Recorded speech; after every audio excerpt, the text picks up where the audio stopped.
Bom dia, boa tarde, boa noite, pessoal. Bem-vindos e bem-vindas a mais um vídeo aqui do canal Aleatório Giratório.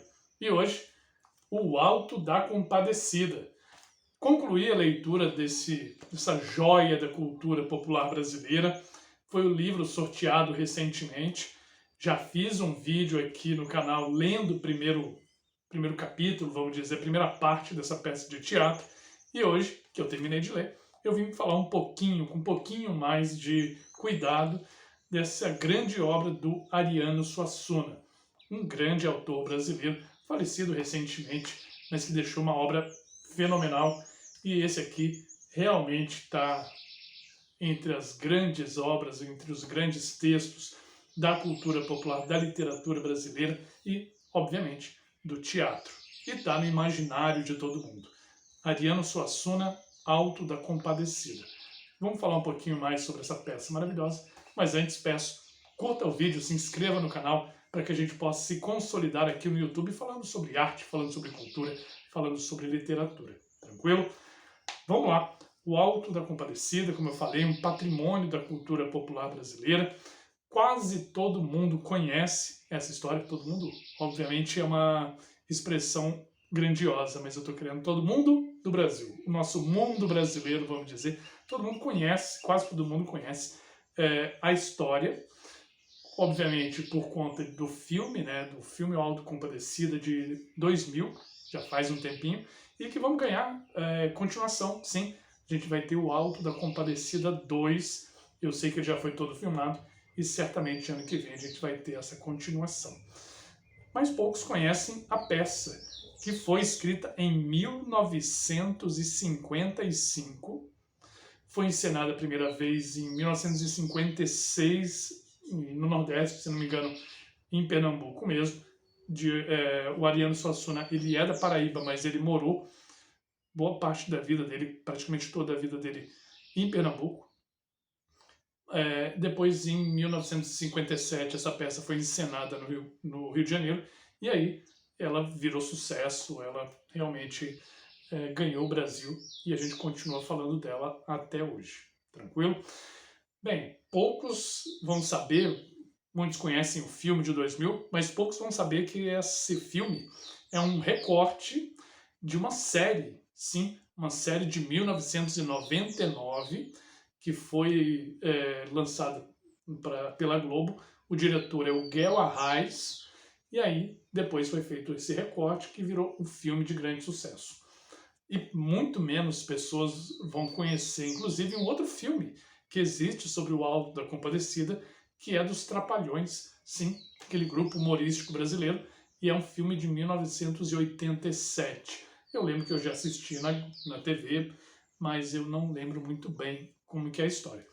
Sobre o filme ainda que vem, o próximo, né, de 2000, do ano que vem, eu estou bem curioso e com expectativa, obviamente, mas eu quero ver um pouquinho porque você tinha um livro para servir de base para o primeiro filme, para a primeira série, na verdade, que virou filme, mas a gente não tem um Alto da Compadecida 2 em livro para servir de base para fazer o filme 2. Vamos ver como que o Guel Arraes, que está na direção desse novo filme, como que ele vai se resolver, mas eu acredito que vai vir coisa boa por aí. Tá, mas vamos falar do livro propriamente dito. É a peça de teatro que foi colocada aqui em livro, né?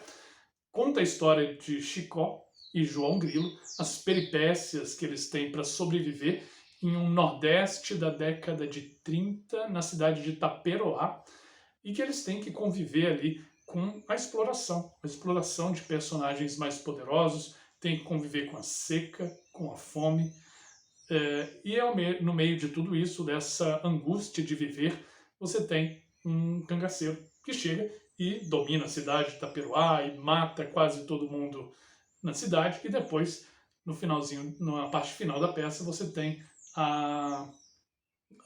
o julgamento, né? O julgamento dos mortos na chacina lá do cangaceiro por Jesus e pelo diabo. Falando assim, parece ser uma peça de terror ou até uma peça de drama, né? Algo pesado, temas pesados, mas não, é o contrário, é muito humor, é muito engraçada, é muito divertida.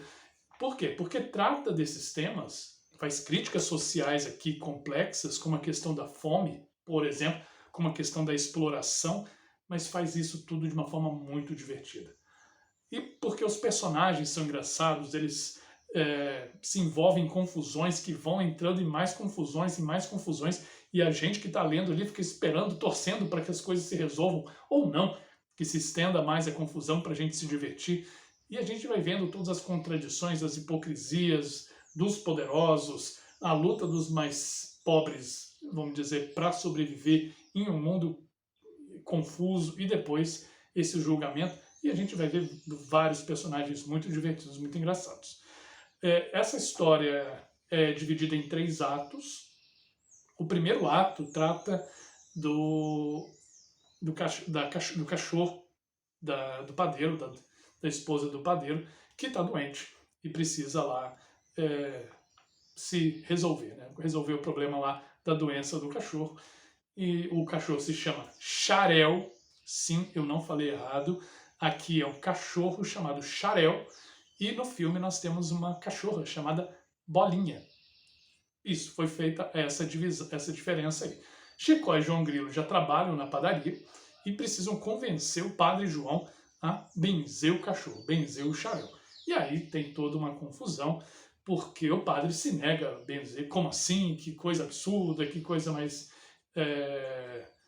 sem propósito, vai, fala, até que João Grilo, conhecendo como que o padre João funciona, como que ele é subserviente com os mais poderosos, ele diz, você não vai benzer o cachorro do Major Antônio Moraes?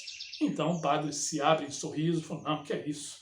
Onde já se viu não se abençoar as criaturas de Deus? E a conversa muda, e aí a gente começa a ver essa hipocrisia do padre e se diverte com ela, com essa crítica social feita de uma forma bem humorada.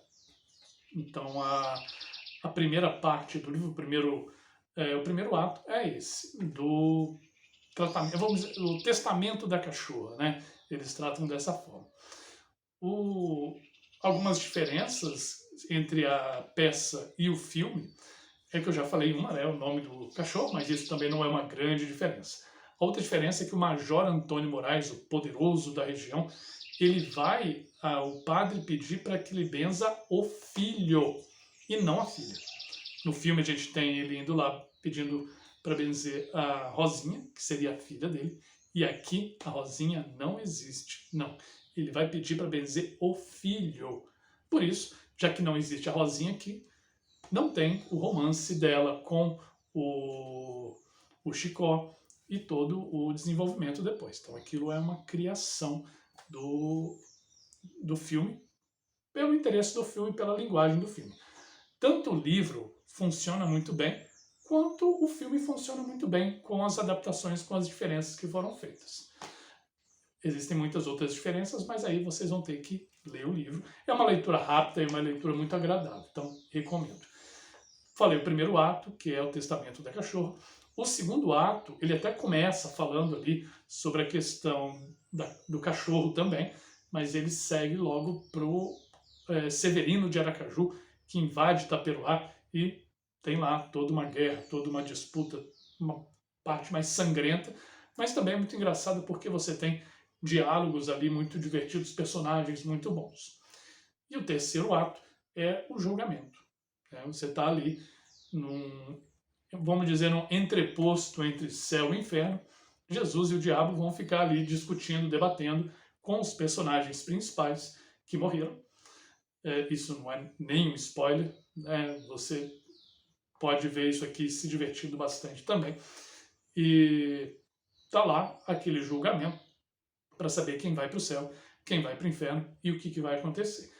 Essa parte é muito clara a referência a uma outra peça de teatro, chamada O Alto da Barca do Inferno, do Gil Vicente, que foi essa peça publicada, ou encenada, melhor dizendo, deixa eu ver ali que eu anotei a data, em 1517, sim, 1517, uma peça do século XVI. Nessa peça, Gil Vicente, ele coloca no julgamento ali, entre o anjo e o diabo, ele coloca para julgamento um padre, um nobre, um comerciante e várias outras pessoas ali de uma nobreza estabelecida da época. A crítica da peça: aquelas pessoas nobres, aquelas pessoas ricas estavam se aproveitando de pessoas mais pobres. Então você tem uma crítica social ali com poderosos que se aproveitam da sua posição de poder para explorar os outros. Bem, é muito parecido com o que a gente tem aqui. Essa ideia de julgamento de pessoas por conta de seus atos e por conta de você explorar o outro que também está numa situação difícil ali. Então, uma referência muito direta, O Alto da Barca do Inferno, que é um livro que vale a pena a leitura também. Já que eu estou falando de referências, o Ariano Suassuna mesmo diz que várias das situações que estão nessa peça vieram de cordéis que ele lia ali no início do século XX. Ele não chama de cordel, ele chama de folhetos, inclusive o Ariano Suassuna. Ele lia na sua infância, na sua adolescência, aquelas histórias, parte delas já povoavam a região em que ele vivia, e ele pegou aquelas histórias, aquele imaginário popular, com histórias já existentes, com personagens já existentes, e transformou numa peça de teatro. Ah, mas então isso seria um plágio? Não. Ele pegou coisas existentes e transformou em algo seu, em algo autoral. Inclusive nessa edição aqui, muito bonita, tem uma análise aqui ao final, no pós-fácil, do Braulio Tavares, que é um compositor de música e também um estudioso da cultura popular brasileira e nordestina em especial. Ele diz que os dramaturgos populares, eles tinham uma mentalidade comum, uma mentalidade própria ali, um compartilhamento de informações, mas que aí cada autor coloca o seu toque especial para contar aquela história. Por isso que isso aqui não é um plágio, pelo contrário, é uma obra que respeita a cultura popular e dá a sua autoralidade, o seu toque ali especial. Ainda para dizer sobre essa edição aqui muito bonita, é que ela foi ilustrada pelo filho do Ariano Suassuna. Está aqui o Manuel Dantas Suassuna, ilustrações aqui de Chicó e João Grilo. Ele vai na mesma linha do movimento armorial, que é um movimento criado pelo Ariano Suassuna lá no Nordeste há muitos anos, e ele vai nessa mesma linha. Pessoal, eu quero ainda dizer que esse livro tem um selo aqui que indica que esse livro foi enviado para uma biblioteca pública escolar, de uma escola pública, e eu peguei esse livro em uma biblioteca. Se eu peguei uma biblioteca, você também pode fazer isso. Então, vá às bibliotecas para poder pegar esses livros e ler e se divertir, conhecer, aprender e dar muita risada, porque esse livro, como eu falei, é muito divertido. Vá à biblioteca. Beleza, pessoal? Então, encerrada a etapa desse livro aqui, logo logo a gente vai ver qual é o próximo livro que vai ser lido, mas eu fiquei bem satisfeito de visitar essa obra e espero que vocês tenham gostado do vídeo. Peço novamente, curtam o vídeo, se inscrevam no canal. Aqui é um canal que ainda está em desenvolvimento, estamos crescendo e estamos próximos dos 500 inscritos. Se você puder nos ajudar se inscrevendo no canal e compartilhando esse vídeo, a gente vai agradecer bastante, beleza? Abraço grande, se cuidem e até a próxima. Tchau, tchau.